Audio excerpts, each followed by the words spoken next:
to Good Morning from My Family to Yours. I'm your host Alessia, and today we have a very special guest from the year 2100. Say good morning to Chelsea, everyone.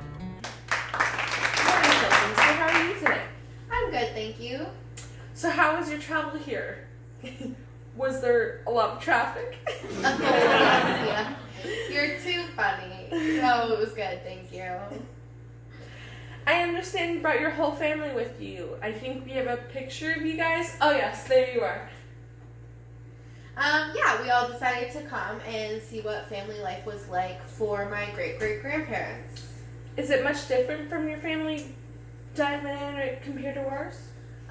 Some things are different and some things are similar. Let's talk about that. So, who's a part of your family? Well, there's me and then Adrian and Mikey, Danny, and Ollie. I see. So, nuclear family is the norm in your time? If by nuclear you mean a family unit consisting of 2 adults and children, then yeah, I would say it is still popular, although polyamorous families are also prevalent in my time. And why is that? Well, from the year 2100, we see love as love. So it's normal to love more than one person and therefore be in a family with more than one person. Okay, so when it comes to your family, you and Adrian are mommy and daddy. Well, gender constructs don't really exist anymore. So there is no, I'm a boy, I go to work and I am strong, or you're a girl, you stay home and take care of the kids. That's also why polyamory is popular. It's because we're attracted to the person, not to the gender. I see. So, could you expand on that? There's no gender? Yeah, this isn't a new thing. It actually started in your time, or closer to 2007. Sweden began incorporating a genderless school environment and created the pronoun hen, which is a genderless pronoun. Lots of people in my time still identify as male or female.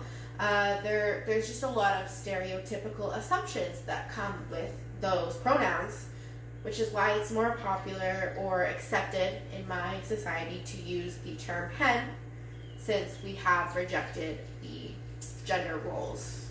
So in schools, public washrooms, clothing sections? Yeah, it's all genderless. It's not segregated anymore. I see. So when it comes to your family functions, if you don't mind me asking, of course, who's in charge of the production, consumption, distribution of all the goods and services? A lot of the time, it's the man of the house is seen as the breadwinner. Is that not the assumption anymore? Yeah, nobody really thinks that way anymore. I'm sure in some families there is one person that makes more money than the other, but there is no gender associated with it. So production, consumption, most families, including my own, actually we follow a sustainable lifestyle. So we grow our own food, and whatever we don't grow, we buy. So clothing, toiletries, anything else we might need. But the reason we do this is just because it's better for the environment, and it's good to raise your kids being aware that they do make an impact on not just the society, but their environment as well. Gotcha. So who's in charge of the money? You seem like you run the house? All consumption, distribution, or what we spend our money on is actually decided together. So one of us isn't in charge of running the household, as you say. In my time, families rely on shared contributions to everything. So that makes a lot of sense, Chelsea. So you and Adrian farm, is that all? The farm, I wouldn't call it farming. We just grow our own. But it doesn't take up all of our time.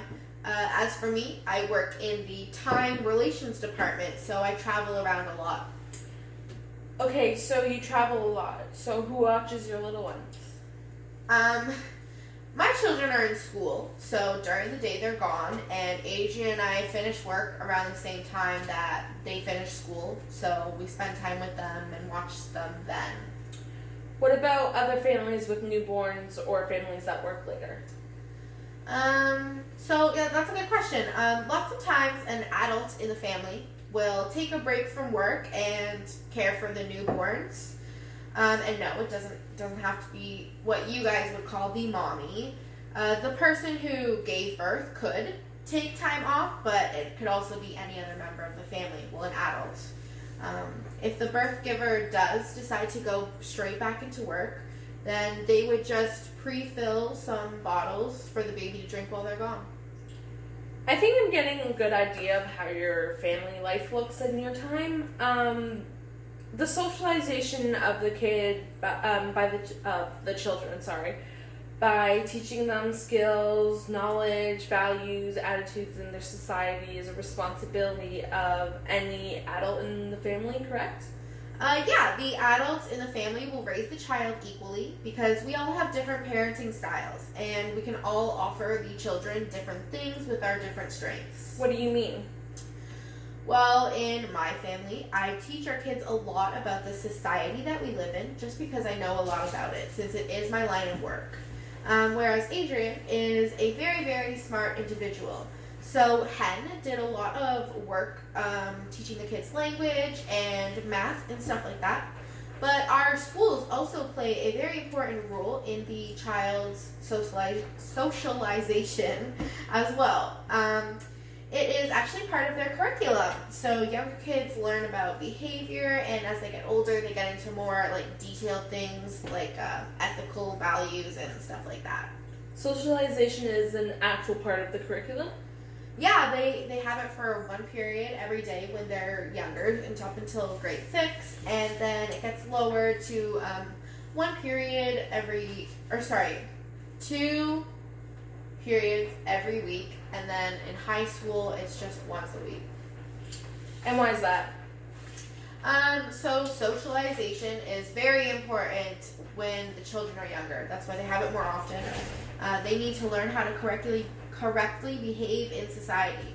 And once the groundwork is laid, then they begin to learn about values, like I said, ethical problems, and the history of previous societies' values as well. Do you agree with this being a part of the curriculum? Yeah, of course. Let's look at the fact that they learn about previous societies' values.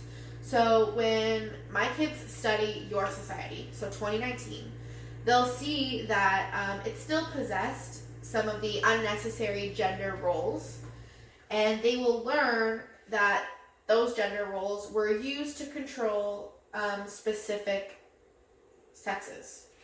They were used to control the behavior of specific sexes. And then they'll understand why, in my time, gender roles were rejected. Yes, of course. So circling back for a second, if everyone in the family equally raises a baby, then it will never become securely attached to anyone. Our studies show that babies need to be attached to only one mother figure, and if they don't, they can suffer from anxiety when they are older. Yeah, so the studies you're referring to are still valid. And yes, they are correct. When a baby does benefit from attaching to one single person. But this person does not need to be the mother. So most of the time, it's whoever chooses to take a break from work and stay home with the newborn. Well, that's good to know, since that our science is still valid. So in families from 2100, all responsibilities are equally distributed? Pretty much, yeah. Anyone can control behavior to maintain order within the family, within the society? Yeah, for sure. Any adult in the family could. In my family, both of us do, although Adrian is a little bit better since I tend to give in easier to the kids. What about if someone's sick? Whose responsibility is that? If a child is sick, then both of us will take care of them. If an adult is sick, then whichever adult isn't sick would take care of the other. And why is that? Why wouldn't you just assign one parent to one sick kid and the other one take care of the non-sick kid? Because why would you take care of someone alone when you could have help? 4 hands are better than 1, no? One of us could be making soup while the other reads them a story. We became a family together, so why wouldn't we take care of the sick kid together as well? So for us, women are seen as better caregivers because they are more emotional and caring. So most of the time, the mom takes care of everyone who is sick. Yeah, that's a good example of why gender roles no longer exist, because that is simply not true. Being a woman does not make you more caring. The personality has nothing to do with the gender. Does the same thing go for the old age who takes care of the grandparents? Yeah, the same thing is true. The adults would take care of the old age, or I know some people actually prefer to use retirement homes if they can't provide adequate care, but again, it has nothing to do with the gender. Okay, just a few more questions, Chelsea. Bear with me. Who maintains the family morale, and motivating individuals to participate in society? In my family, I guess it would depend on how our day is going. So if I'm feeling a bit under the weather, then Adrian would be our family cheerleader and vice versa. As for participating in society, we equally encourage our kids to plan out their futures and become good citizens. I know that the schools also encourage children to be active members of society from a young age through volunteering and helping the neighbors. So why do schools do this? Well, because it has been proven that when a society has more active members, it's more likely to thrive. And that's why they encourage, and we encourage as parents from a very young age to participate in society. Okay, Chelsea, one more question, and forgive me if this is way too personal, but when it comes to the addition of new family members through reproduction, whose responsibility is that? So that would be the responsibility of a person who has the ability to carry a child. So someone who has a womb, or in your society, a girl. The person who has the ability to fertilize the egg, or a boy, would be the other member responsible for that. So in my time, some families choose to adopt, some choose to use sperm or egg donors, and some choose to not have any kids at all, and then some choose to do it together. It really depends on the specific family, but it's the same way that you guys do it. We just don't add the pronouns. I see. So from all the questions you have generally answered the same every time. You say that your society, family responsibilities are shared between adults of the household, and the gender doesn't play a part in who does, but rather it depends on who is suited for the specific responsibility? Yep, that's correct. You say that the reason that almost all functions of the family are shared because the gender roles are rejected due to the fact that they're used to control and instill roles onto specific genders, and because each adult can offer different strengths for the family that are working together simply makes more sense than giving a certain responsibility than to just one adult. Yeah, you completely understand the dynamics of families in 2100. It's a more progressive way of thinking in your time. No different, not too different from us, just more progressive. Yeah, Alessia, that's a good way to put it. Well, thank you, Chelsea. I've had a great time talking to you today. So that's it thank you for coming. Sorry. Thank you for having me. And that's it for today. From my family to yours, I'll see you next time. Bye!